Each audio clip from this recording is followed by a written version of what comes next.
Hello friends. आज 9 मार्च 2024 है और आज के न्यूज़पेपर को हम लोग देखेंगे कि क्या क्या इम्पोर्टेंट न्यूज़ेस हैं जो कि हमारी परीक्षा के लिए महत्वपूर्ण हो सकती हैं। इसके साथ ही मैं उसका किस पेपर में कहाँ पे आप उसको अच्छे से यूज कर सकते हैं उसके बारे में मैं भी बताता हुआ मैं चलूँगा कि आप उसको उस जो जो न्यूज़ है उसको कहाँ पे आप अपने पेपर में यूज कर सकते हैं। तो जैसा कि हम लोगों ने कल देखा था न्यूज कि सहकारिता डेटाबेस तैयार किया गया है जो जिसको गृह मंत्री जारी करेंगे। तो उन्होंने कल जारी कर दिया है। अभी हम लोग पेज नंबर 10 पे उसको देखेंगे आगे चल के। ठीक है। इसके अलावा रसोई गैस के दाम में 100 रुपये की कटौती की गई है और जो कि 900 कुछ रुपए का था अब 800 कुछ रुपए का हो गया है। ठीक है। 803 रुपए का हो गया है। और पीएम उज्ज्वला योजना के तहत 300 रुपये की सब्सिडी दी जाती है जो जिनको उज्ज्वला स्कीम के तहत जो सिलेंडर मिले हुए हैं उन पे। तो उनका 503 रुपये का मिलेगा। ठीक है। हाँ, इसमें क्या इम्पोर्टेंट है कि भाई देखिए ये उसमें जो उज्ज्वला स्कीम मतलब लगभग 10.5 करोड़ के ऊपर महिलाओं को उज्ज्वला स्कीम के तहत ये सिलेंडर दिए गए हैं जिससे उनके जो धुएं के कारण हो जो स्वास्थ्य की समस्याएं होती हैं उनसे उनको निजात मिल सके।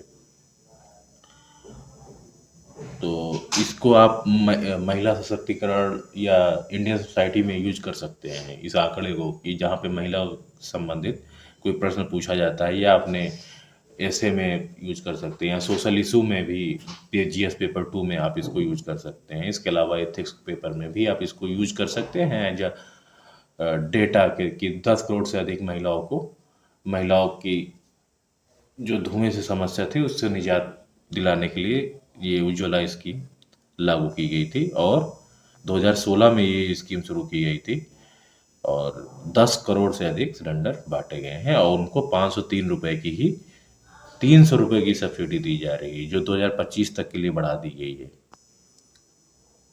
ये और इसमें और कोई खास नहीं था। इसके अलावा दूसरी न्यूज देखेंगे सुधा मूर्ति जी जो कि इन्फोसिस के जो चेयरमैन हैं नारायण मूर्ति उनकी पत्नी हैं तथा जो ऋषि सुनक ब्रिटिश प्रधानमंत्री हैं उनकी सास है। उनको राज्यसभा में मनोनीत किया गया है जो कि 12 सदस्यों को मनोनीत करती हैं राष्ट्रपति। उनमें जो कि शिक्षा साहित्य समाज साहित्य कला आदि क्षेत्रों से होती हैं तो उनको मनोनीत करती हैं राष्ट्रपति। 4 क्षेत्र होते हैं। एक कला होती है साहित्य होती है सामाजिक क्षेत्र से और तो साहित्य विज्ञान कला और समाज सेवा 4 क्षेत्रों से जो होती हैं उनको राष्ट्रपति मनोनीत करती हैं। ये इन्फोसिस की चेयरमैन है। ये राइटर भी थी और हाँ तो इनकी जो पुस्तक है उसका नाम है कॉमन एट अनकॉमन इनकी पुस्तक का नाम है और वो इम्पोर्टेंट पुस्तक है क्योंकि ये भी राज्यसभा में मनोनीत भी की गई है। इसके अलावा 2023 में इन्हें पद्म भूषण दिया गया था। पद्म भूषण से सम्मानित किया गया था और राज्यसभा में मनोनीत की गई हैं। इनकी पुस्तक का नाम देख लीजिए तो 3 इम्पोर्टेंट खबरें हैं इनसे और ये ऋषि सुनक की सास हैं वो आप लोग जान ही रहे हैं। इसके अलावा नेक्स्ट इम्पोर्टेंट जो है पहले पेज पे तो मक्का दाल व कपास उगाने पर 5 वर्षों तक पूरी फसल सरकार खरीदेगी। मक्का दाल व कपास उगाने पर 5 वर्ष तक पूरी फसल सरकार खरीदेगी। अगले सीजन में शुरू होगी स्कीम न्यूनतम समर्थन मूल्य पर खरीदारी। पोर्टल पर किसानों को कराना होगा रजिस्ट्रेशन देना होगा शपथ। धान के बदले मक्का कपास और दाल की खेती करने पर सरकार इन किसानों को पूरी फसल अगले 5 साल तक खरीदने की गारंटी देगी। जैसा कि अभी मांग कर रहे थे किसान लोग कि एमएसपी दी जाए प्रत्येक फसल पे। तो उसी को ध्यान में रखें कि अगर क्योंकि धान में ऐसा क्यों कर रही सरकार ये भी आप लोगों को पता होना चाहिए। धान में अत्यधिक वाटर रिसोर्स यूज होता है।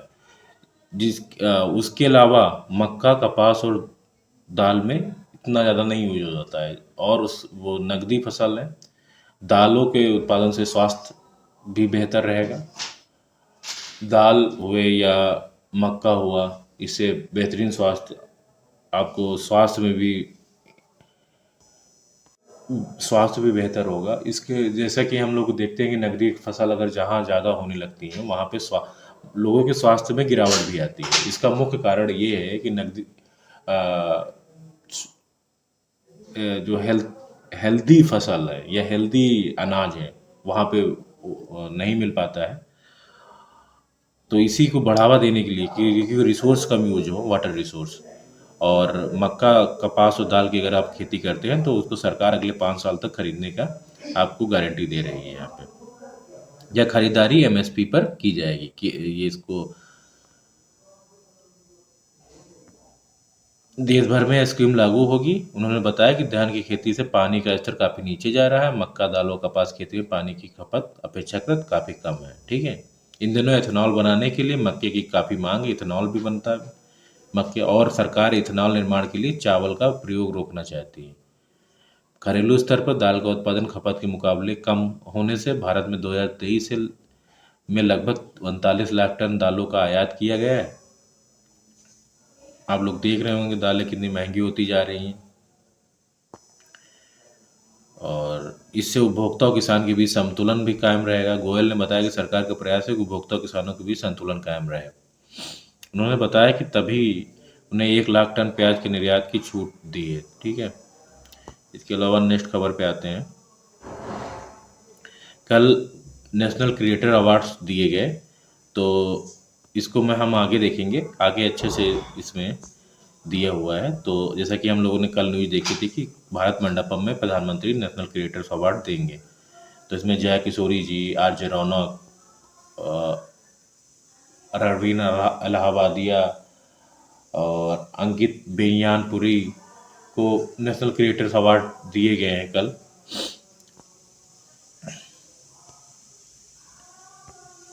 इसके अलावा ग्लोबल साउथ के कुछ देशों को जो है भरोसा है भारत पे। कुछ विदेश मंत्री एस जयशंकर की यात्रा चल रही है दक्षिण पूर्वी देशों की ओर। ठीक है।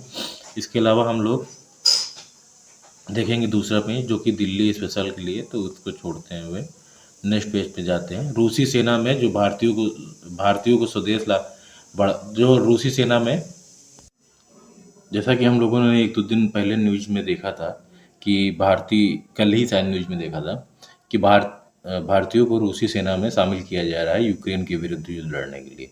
और तो उसी को लेकर विदेश मंत्रालय ने रूस सरकार के समक्ष यह मुद्दा उठाया है कड़ाई से, और नौकरी का लालच देकर ले जाने वाले एजेंटों के विरुद्ध भी कार्रवाई की जाएगी। तो ये GS2 में आपके काम आएगा। ये GS2 में भारत के साथ जो संबंध है उनके मध्य ये काम होगा कि भाई GS2 में तो भारत के जो संबंध हैं अपने नेबरिंग कंट्री से, तो उस टॉपिक में ये शामिल होगा GS2 के। ठीक है। तो रूस के साथ जो संबंधों पर इस पे असर आएगा, तो उसी के बारे में बताया गया है। इसको आप वहाँ पे कोड अपना आंसर इंग्लिश के लिए दे सकते हैं वहाँ पे। इजराइल में सभी भारतीयों की सुरक्षा पर ध्यान दे रहा केंद्र। विदेश मंत्रालय ने कहा कि भारतीय दूतावास ने किए मतलब बार वहाँ पे ध्यान दे रहा है। इसके अलावा PM आवास योजना महिलाओं के लिए सशक्तिकरण में गेम चेंजर। तो अभी हम लोगों ने देखा कि PM उज्ज्वला योजना जो थी वो भी महिला सशक्तिकरण में मुख्य भूमिका निभाई। इसके अलावा PM आवास योजना भी महिला सशक्तिकरण में बहुत ही महत्वपूर्ण रही। इसमें महिलाओं को के नाम पे ही आवास दिया जाता है। इसके अलावा जो राशन कार्ड है तो उसमें मुखिया के नाम महिला को रखा गया है। तो मुखिया जो है महिला होती है। जो राशन कार्ड अभी दिए गए हैं जो जिसपे PM गरीब कल्याण अन्न योजना जो के तहत जो राशन दिए जाते हैं। प्रधानमंत्री मोदी ने शुक्रवार को अंतर्राष्ट्रीय महिला दिवस के अवसर पर गरिमा और सशक्तिकरण सुनिश्चित करने में घर की भूमिका पर जोर दिया। उन्होंने कहा कि पीएम आवास योजना महिलाओं के सशक्तिकरण के लिए गेम चेंजर रही है। पीएम मोदी ने एक्स पर एक पोस्ट में कहा कि घर गरिमा की नींव है, यहीं से सशक्तिकरण शुरू होता है और सपने उड़ान भरते हैं। प्रधानमंत्री ने अपने पोस्ट में एक के साथ एक वीडियो भी योजना के लाभार्थी की कहानी भी साझा की। वीडियो में पीएम आवास योजना की लाभार्थी उर्मिला देवी बताती हैं कि जब कभी बारिश होती थी तो उनका कच्चा मकान ये सब नोट है। और इसके अलावा विदेश मंत्री इस समय पू ईस्ट की यात्रा पर हैं। पहले दक्षिण कोरिया गए, फिर अभी जापान में वो हैं। और ग्लोबल साउथ के 125 देश भारत पर भरोसा करते हैं, उन्होंने कहा है ऐसा। भारतीय विदेश मंत्री ने कहा कि चीन उनकी चिंता पर चर्चा जरूरी नहीं समझता। निक्काई फोरम ग्लोबल साउथ के नेतृत्व के सवाल पर विदेश मंत्री एस जयशंकर ने बड़ी बात कही। कहा कि 125 देश भारत पर विश्वास करते हैं, जबकि चीन ने 2023 में उन 2 बैठकों में शामिल होना उचित नहीं समझा जिन्हें भारत ने ग्लोबल साउथ के देशों के हित में आयोजित किया था। ग्लोबल साउथ का अर्थ विश्व के इस दक्षिणी भाग में स्थित विकासशील और गरीब देशों के समूह है। भारत जापान संबंधों पर आयोजित निक्केई फोरम में, कहाँ पे? निक्केई फोरम में एस जयशंकर ने कहा कि ग्लोबल साउथ के देशों की बहुत सारी समस्याएं समान प्रकृति की हैं। इनका एहसास कोविड महामारी के दौरान वाली वैक्सीन की किल्लत अभी जैसे कोविड महामारी के दौरान हुआ, जब उनके लिए बचाव करने वाली वैक्सीन की किल्लत थी। उन देशों को G20 का एजेंडा का पता तब चला जब भारत अग्रणी देशों के इस समूह का अध्यक्ष बना। इसलिए हमने गत वर्ष ग्लोबल साउथ के देशों की समस्या व अपेक्षाओं पर 2 बैठकों की, जिसके कि अभावग्रस्त 125 देश भी बाकी के विश्व से जुड़ सके। इस समूह के में ज़्यादातर देश एशिया और अफ्रीकी महाद्वीप के हैं। भारत की अध्यक्षता में अफ्रीकन यूनियन में शामिल देशों को G20 की सदस्यता मिली। वैश्विक मंच पर उन्हें पहचान मिलने का नया मौका था, लेकिन इस मौके से चीन नेतृत्व नदारद था।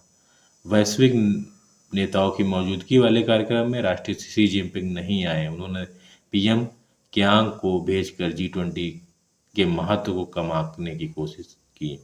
जब भारत पर हमले हो रहे थे तब बाकी देश कहाँ थे? यूक्रेन युद्ध के संबंध में पूछे गए सवाल के जवाब में जयशंकर ने कहा कि विश्व राजनीति में कई बार मुद्दे और सवाल सुविधाजनक तरीके से गढ़े जाते हैं। आज जो सवाल यूक्रेन की संप्रभुता को लेकर उठाए जा रहे हैं, वह सवाल भारत की स्वतंत्रता के दशकों में नदारद थे। स्वतंत्रता के बाद के दशकों में नदारद थे, जब भारत पर हमले हुए और हमारी जमीन पर कब्जे हुए, लेकिन किसी ने हमारा साथ नहीं दिया। आज भी भारत का हिस्सा अन्य देशों के कब्जे में है, लेकिन कोई देश उस पर कुछ नहीं बोल रहा। फिर एक सुविधाजनक मुद्दा तय करके उस पर वैश्विक समर्थन हासिल करने की कोशिश क्यों की जा रही है? भारत की भूमिका पर सवाल उठाने वाले यह क्यों भूल रहे हैं कि प्रधानमंत्री मोदी ही अकेले नेता हैं जिन्होंने राष्ट्रपति पुतिन से सीधे कहा कि भारत यूक्रेन युद्ध की समाप्ति चाहता है। बड़ी जिम्मेदारियों के बावजूद दूसरों की मदद करता है भारत। शिंजो एबे की पत्नी से एस जयशंकर ने मुलाकात की। साइबर स्पेस व लेबोरेटरी की सुरक्षा जरूरी, मुर्मू देश की राष्ट्रपति। राष्ट्रपति मुर्मू ने कहा कि जल थल नभ की रक्षा महत्वपूर्ण होने के साथ साइबर स्पेस व लेबोरेटरी की सुरक्षा भी बहुत जरूरी है। भारतीय वायुसेना ने केवल देश के एयर स्पेस की सुरक्षा कर रही है, बल्कि स्पेस कार्यक्रम में भी अपना अहम योगदान दे रही है। सरकार को यहाँ हिंडन एयरबेस पर आयोजित प्रेसिडेंट स्टैंडर्ड एंड कलर सम्मान कार्यक्रम में राष्ट्रपति मुर्मू ने वायुसेना के 4 यूनिट को एक साथ स्टैंडर्ड और कलर सम्मान प्रदान किया। उन्होंने कहा कि वायुसेना के वीरों ने 1948, 65, 71, 98 के युद्धों में साहस व समर्पण का परिचय दिया। देश विदेश में आपदा के समय राहत बचाव कार्य में अहम योगदान दिया। 509 सिग्नल यूनिट उन वायु रक्षा प्रणालियों का अत्यंत अहम केंद्र है जो सभी हवाई गतिविधियों की निगरानी करती है। यह यूनिट सतत तत्पर के आदर्श वाक्य पर निष्ठापूर्वक अडिग रही हैं। यह खुशी की बात है कि जिन 4 अंतरिक्ष यात्रियों का चयन इसरो के गगनयान मिशन के लिए किया गया है, वे सभी वायुसेना के अधिकारी हैं। तेजी से बदलते युग में रक्षा संबंधी ज़रूरतों व प्राथमिकताएं भी तेजी से बदल रही हैं। रक्षा क्षेत्र में भी तकनीक की भूमिका बढ़ती जा रही है। राष्ट्रपति ने अंतर्राष्ट्रीय महिला दिवस की शुभकामना देते हुए यह खुशी की बात है कि वायुसेना में महिलाओं का समान अवसर प्रदान किए जा रहे हैं। विश्वास है कि आने वाले समय में अधिक से अधिक महिलाएं वायुसेना में शामिल होंगी, जिससे यह और भी अधिक समावेशी होगी। कार्यक्रम में air chief marshal B R Chaudhary, केंद्रीय मंत्री वी के सिंह समेत अन्य वरिष्ठ अधिकारी मौजूद थे। भारत को मिला खसरा और रूबेला चैंपियन पुरस्कार। तो भारत को प्रतिष्ठित खसरा और रूबेला चैंपियन पुरस्कार से सम्मानित किया गया। भारत को यह पुरस्कार इन संक्रामक रोगों से निपटने के लिए देश के अनुकरणीय प्रयासों के लिए दिया गया है। स्वास्थ्य मंत्रालय ने शुक्रवार को कहा कि वाशिंगटन डीसी में 6 मार्च को अमेरिकी रेड क्रॉस मुख्यालय में, ठीक है, रेड क्रॉस का मुख्यालय कहाँ है? वाशिंगटन डीसी में केंद्रीय स्वास्थ्य व परिवार कल्याण मंत्रालय की ओर से राजदूत श्री प्रिया रंगनाथ ने यह पुरस्कार प्राप्त किया। इस काम में इसमें अमेरिकी रेड क्रॉस और ये सब इन्होंने दिया है। यह स्वास्थ्य विश्व खसरा और रूबेला चैंपियन पुरस्कार भारत को मिला। ये बहुत इंपॉर्टेंट है, ये प्रीलिम्स में आ सकता है। ठीक है, साइबर स्पेस और लिबर्टी की सुरक्षा, तो ये GS3 का है, जो इंटरनल सिक्योरिटी के तहत आप इसको कह सकते हैं, या GS इंटरनल सिक्योरिटी या साइंस टेक में आप इसको डाल सकते हैं, वहाँ पे इम्पॉर्टेंट है। इसके अलावा ये GS2 का है। भारत ने अपना स्टैंड क्लियर कर दिया है कि जब भारत के सामने समस्या आई थी तब भी कोई पूरा विश्व शांत था। आज भारत से कहा जा रहा है कि आप यूक्रेन से बात करिए, लेकिन भारत के प्रधानमंत्री ने ऑलरेडी इस पर बात की हुई है। ग्लोबल साउथ की समस्या को उठाया कि 125 देश भारत के साथ हैं, लेकिन चीन वहाँ से नदारद रहा। ठीक है, तो हर नागरिक को सरकार की आलोचना कहा गया है। देखिए यहाँ पे चुनावी बांड का मुद्दा चल रहा लगातार कि SBI ने कहा है 30 जून का समय मांगा है चुनावी बांड, जो अपने स्टैंड वो कहा है कि हम 30 जून तक प्रदर्शित करेंगे कि किसको कितना चंदा मिला। लेकिन कोर्ट ने 6 मार्च तक की गाइडलाइन दी थी, और जिसको ADR एक NGO है, उसने इसको कोर्ट की अवमानना माना है। तो उसने कहा है कि और इस पर सुनवाई होगी सोमवार को, तो हम लोग इसको सोमवार या मंगलवार में देखते हैं। ठीक है, आज इस पर कोई वैसा कोई न्यूज नहीं है। तो और हाँ, इसके अलावा हर नागरिक को सरकार के फैसले की आलोचना का हक है। अभी कोई प्रोफेसर था तो उसको गिरफ्तार कर लिया गया है। उन्होंने, महाराष्ट्र के प्रोफेसर थे, उन्होंने धारा 370 हटने तथा पाकिस्तान की स्वतंत्रता दिवस की बधाई देने के लिए उनको गिरफ्तार किया गया था। तो उस पर सुप्रीम कोर्ट ने कहा कि पुलिस को इतना पता होना चाहिए, और पुलिस को जो है,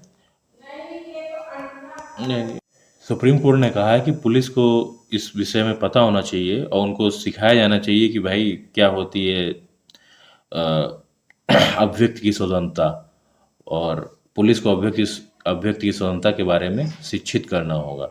ठीक है, और इसी को सुप्रीम कोर्ट ने फटकार लगाई है सरकार को। इसके अलावा नेक्स्ट पे यहाँ पे शुरू हो जाता है लोकसभा चुनाव के संबंध में, और यहाँ हाँ, ये देखिए यहाँ पे कुछ इंटरनल सिक्योरिटी संबंधित कुछ आंकड़े दिए हुए हैं। जम्मू कश्मीर की विकास व शांति की नई सुबह, स्थिर और सुरक्षित उत्तर पूर्व, वामपंथी उग्रवाद पर नकल। तो यहाँ पे कुछ आंकड़े दिए हुए हैं जो आपकी GS3 इंटरनल सिक्योरिटी में आप इसको यूज कर सकते हैं। ठीक है, और ये हर एक ये टॉपिक बन गया है कि डेली कोई ना कोई आंकड़े दिए जाते हैं, बहुत इंपॉर्टेंट।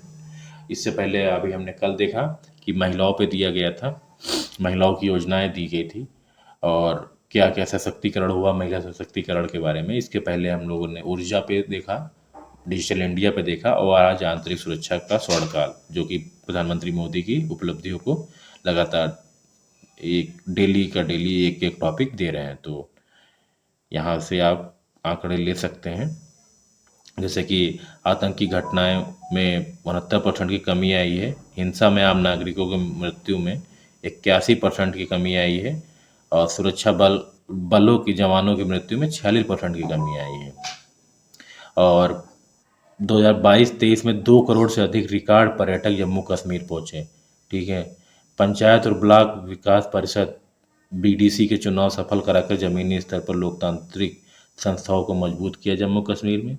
इसके अलावा आतंकी हिंसा है ना, जो ये जम्मू कश्मीर की समस्या है वहाँ पे। फिर इसके अलावा उत्तर पूर्व में तो आतंकी घटनाओं में 73% की कमी आई है, सुरक्षा बलों के हताहत में 71% की और नागरिकों के 86% की। इसके अलावा वामपंथी उग्रवाद में हिंसक घटनाओं में 52% कमी आई है, वामपंथी उग्रवाद से संबंधित मौतों में 72% की कमी आई है, जवानों की मृत्यु में 72% की कमी आई है, नागरिकों की मृत्यु में 68% की कमी आई है।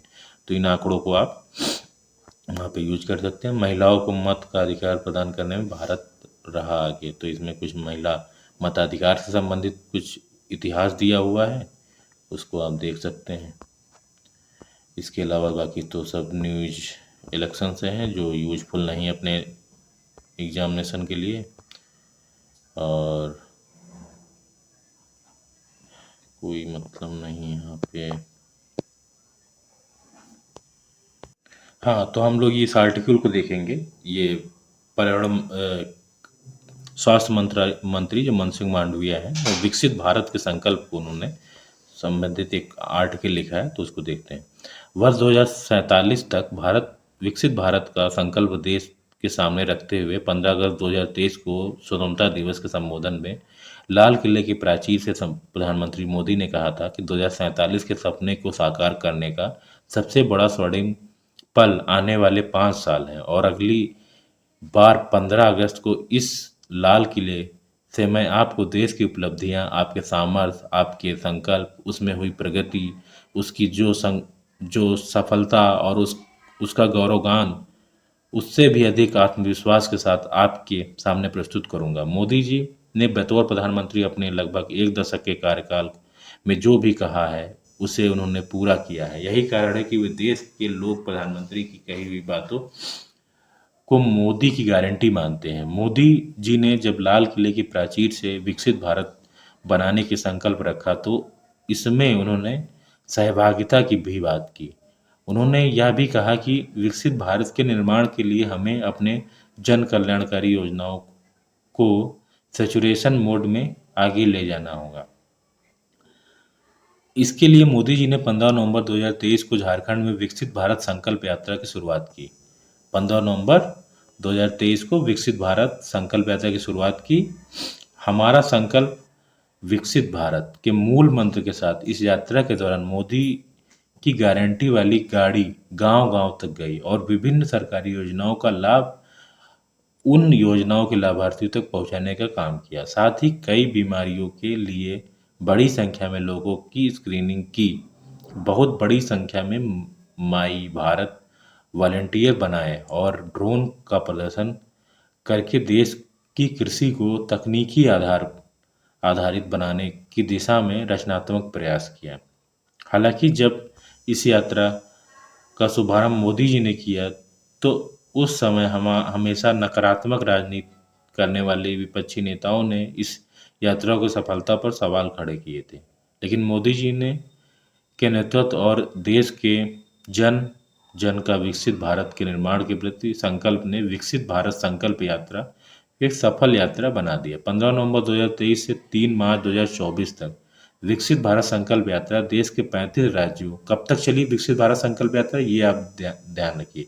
15 नवंबर 2023 से 3 मार्च 2024 तक विकसित भारत संकल्प यात्रा देश के 35 राज्य और केंद्रशासित प्रदेशों तक पहुंची। इस कार्यक्रम के इस बीच इस यात्रा के तहत 2.82 लाख कार्यक्रम आयोजित किए गए। इन कार्यक्रमों के माध्यम से देश की लगभग 2.62 लाख ग्राम पंचायतों को कवर किया गया। इस यात्रा के दौरान लगभग 1 करोड़ लाभार्थियों ने मेरी जुबानी के माध्यम से मेरी जुबानी के माध्यम से यह बताया कि जो गवर्नमेंट रही कि उन योजनाओं को कैसे उनके जीवन में बदलाव लाने का काम किया है। विकसित भारत संकल्प यात्रा के दौरान 2.52 लाख करोड़ धरती कहे पुकार के कार्यक्रम प्रस्तुत किए गए। यही सब बताया है इन्होंने इसमें। और हाँ, इसके अलावा हम लोग देखेंगे कि सहकारिता डाटाबेस पोर्टल लॉन्च किया है गृह मंत्री अमित शाह या सहकारिता मंत्री अमित शाह जी ने। और 2027 से पहले हर पंचायत में एक पैक्स होगा। किसानों की सुविधा में एक पैक्स होगा, किसानों को होगी सुविधा इससे। ठीक है। हजारों लोगों के 2 वर्षों के कठिन एवं लगातार परिश्रम के बाद सहकारिता क्षेत्र की गतिविधियों की सारी जानकारियों के लिए डिजिटल आधारित डेटाबेस तैयार किया गया है। इसके माध्यम से सहकारिता क्षेत्र की सारी सूचनाएं एवं गतिविधियां एक क्लिक पर ही आसानी से मिल जाएंगी। केंद्रीय गृह एवं सहकारिता मंत्री अमित शाह ने शुक्रवार को दिल्ली में राष्ट्रीय सहकारी डेटाबेस पोर्टल का लोकार्पण और राष्ट्रीय सहकारी डेटाबेस 2023 एक रिपोर्ट का विमोचन किया। इस दौरान प्रधानमंत्री मोदी की तारीफ करते हुए उन्होंने कहा कि वह साहसिक फैसले लेते हैं और उन्हें अंजाम तक भी पहुंचाते हैं। अमित शाह ने कहा कि सहकारिता क्षेत्र को मजबूत करने के लिए 75 वर्ष बाद इतना बड़ा काम हुआ है। यह डेटाबेस सहकारिता के विकास और विस्तार और आपूर्ति को कंपास की तरह दिशा दिखाएगा। जिन क्षेत्रों में सहकारिता समितियां कम या कमजोर हैं उसकी पहचान पर विस्तार में मदद करेगा। पोर्टल के जरिए छोटी सहकारी संस्थाएं और विस्तार के लिए मार्गदर्शन प्रस्तुत कर सकेंगे। ठीक है। सहकारिता में कंप्यूटरीकरण से जुड़े कई नवाचार किए। ठीक है। डेटाबेस 3 चरणों में काम करेगा। भारत में चुनाव से पहले एफटीए संभावित है। विदेश मंत्री ने कहा कि भारत अभी भी बहुत संरक्षणवादी जबकि हम बहुत उदार, जो कि फ्री ट्रेड एग्रीमेंट होना है ब्रिटेन के साथ। ब्रिटेन के व्यापार मंत्री केम बेडन क्या नाम है यार इनका, केम बेडेनोच ने कहा कि भारत के साथ जिस व्यापार समझौते पर चर्चा जारी है उस देश में आम चुनाव से पहले पूरा किया जा सकता है। हालांकि उन्होंने यह भी कहा कि ब्रिटेन भारत के आम चुनाव को इस समझौते के लिए समय सीमा नहीं बनाना चाहता। केमी दोनों देशों के बीच प्रस्तावित मुक्त व्यापार समझौता पर हस्ताक्षर के लिए प्रभारी मंत्री हैं। एफटीए पर इस वक्त 14वें दौर की बातचीत जारी है। ठीक है। देखते हैं इसमें क्या होता है। वार्ता के समय घरेलू हितों को ध्यान में रखते हैं हम। तो इन्होंने बताया प्याज महंगा होने से थाली 7% महंगी हो गई है। ठीक है। प्याज और टमाटर कीमतों में उछाल के दौरान फरवरी में शाकाहारी थाली की कीमत में 7% की बढ़ोतरी हुई। क्रिसिल रेटिंग एजेंसी ने शुक्रवार को अपनी मासिक रिपोर्ट रोटी चावल दर रिपोर्ट में कहा कि पोल्ट्री की कीमतों में गिरावट के चलते मांसाहारी थाली 9% तक सस्ती हुई है, वहीं शाकाहारी थाली महंगी हो गई। शाकाहारी थाली जिसमें रोटी सब्जी ये सब आता है तो वो करीब 7% महंगी हो गई। इसको आप अपने आंसर में यूज कर सकते हैं GS3 के इकोनॉमिक सेक्शन में। ठीक है। इसके अलावा भारत और एफटीए का संबंध इकोनॉमी में यूज कर सकते हैं। इसके अलावा आप इंटरनेशनल रिलेशन में GS2 में यूज कर सकते हैं इसको। ठीक है। और हाँ, सहकारिता ये जो पोर्टल है तो ये GS2 में आप इसको यूज कर सकते हैं गवर्नेंस में। तो आज पीएम अरुणाचल में करेंगे दुनिया के सबसे लंबे बाईलेन सुरंग का शुभारंभ। तो भारत चीन सीमा के पूर्वी क्षेत्र की ओर बेहतर पहुंच के लिए प्रधानमंत्री मोदी आज अरुणाचल प्रदेश के तवांग जिले में रणनीतिक रूप से महत्वपूर्ण सेला सुरंग का उद्घाटन करेंगे। सेला बारबेला पर्वतमाला से सेला सुरंग क्या नाम है इसका, सेला सुरंग, और यह सेला बारबेला पर्वतमाला से होकर गुजरने वाली यह सुरंग न्यू ऑस्ट्रियन टनलिंग मेथड से निर्मित हुई है। किस मेथड से निर्मित हुई है? New Austrian tunnelling method NATM से निर्मित हुई है, जो उद्घाटन के बाद दुनिया की सबसे लंबी बाईलेन सुरंग होगी। दुनिया की सबसे लंबी बाईलेन सुरंग होगी। असम के तेजपुर को अरुणाचल प्रदेश के तवांग से जोड़ने वाली सड़क पर स्थित सुरंग की आधारशिला पीएम मोदी ने फरवरी 2019 में रखी थी। इससे तेजपुर से तवांग तक यात्रा के समय में 1 घंटे की अधिक कमी आएगी। सुरंग का सामरिक महत्व क्या है? सामरिक महत्वपूर्ण है ये। वास्तविक नियंत्रण रेखा LAC, जो कि चाइना को बोलते हैं, LOC हम लोग जो पाकिस्तान बॉर्डर है उसको बोलते हैं, LAC चाइना बॉर्डर को बोलते हैं। वास्तविक नियंत्रण रेखा के निकट होने के कारण यह सुरंग रणनीतिक रूप से महत्वपूर्ण है। तवांग क्षेत्र में चीन लंबे समय से विवाद करता रहा है। ऐसे में इस सुरंग से भारतीय सेना के रणनीतिक व परिचालन क्षमताओं में वृद्धि होगी। इसको हम लोग कल देखेंगे, क्योंकि कल बेहतरीन तरीके से इसको दिया होगा। करीब 12 किलोमीटर की होगी परियोजना की कुल लंबाई। ठीक है, तो ये असम के जो तेजपुर है और अरुणाचल प्रदेश का तवांग जिला है उसको जोड़ेगी ये सुरंग। क्या नाम है? सेला सुरंग। ठीक है। और नवंबर 2023 के बाद कच्चे तेल की खरीद दर में लगातार इजाफा हो रहा है।